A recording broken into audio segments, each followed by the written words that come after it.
Hello and welcome to a new episode of Africa Today. Sudanese President Omar al-Bashir on Monday said that the civil disobedience wouldn't topple the government, and stressing he won't hand over the country to social media activists. Groups of activists have launched a wide electronic campaign to mobilize the Sudanese to engage in a civil disobedience action on December 19th to protest a recent government decision to lift fuel, electricity and drug subsidy. And we have more about this topic in the following report.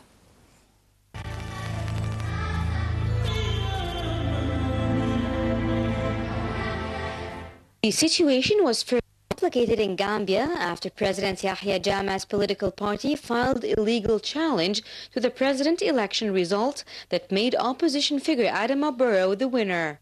Liberia's Ellen Johnson Sirleaf, acting as the head of a delegation of 4 West African heads of state visiting the country, said they came to help Gambians find their way through a transition, but that's not something that can happen in one day. It is something that one has to work on. Nigeria's President Muhammadu Buhari, Sierra Leone's Ernest Bai Koroma, and Ghana's outgoing President John Mahama all flew in with Sirleaf in an attempt to find common ground between the two sides. The Liberian leader said Jammeh had expressed some concerns on the same day his party filed the petition with the country's Supreme Court. He said the ECOWAS mission was in Gambia to meet with Jammeh to understand the status quo a bit better, referring to the West African regional bloc. She said the ECOWAS community would now consider the results of the visit on Saturday. Nigeria's Buhari had said earlier the long-time had been receptive to their pleas, but President-elect Barrow said the talks were in gridlock. Presidential election winner Barrow, who also met the delegation, said there has not been an agreement so far. The lack of a deal will come as a blow to the opposition, who had hoped Jammeh would leave power within a month under international pressure. A top ECOWAS official had said that if Jammeh and the delegation do not reach agreement, West African states would contemplate more draconian decisions.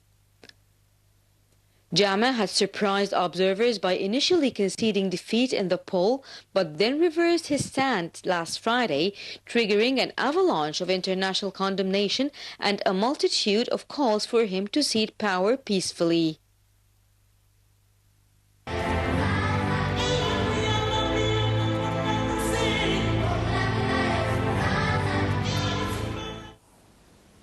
And that was a report about Gambia. And moving to Sudan, where President Omar al-Bashir on Monday said that he will not hold the country to the activist, the social media activist, according to the disobedience that happened on the 19th of December. And let's know more about this in the following report.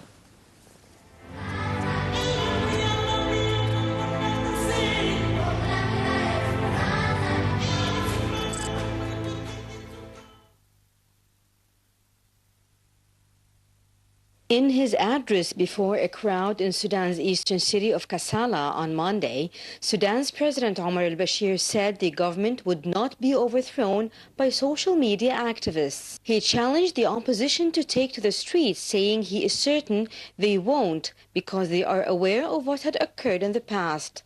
The Sudanese president urged his supporters not to listen to the calls of those who he called the mercenaries who want to sell the country for a few dollars.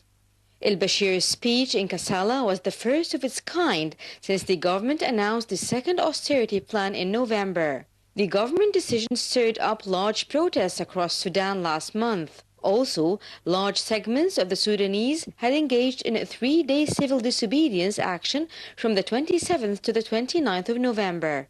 In an interview with a UAE-based newspaper on the 29th of November, al-Bashir said the general strike was a 1,000,000% failure, adding that residents were keen to go to their workplaces.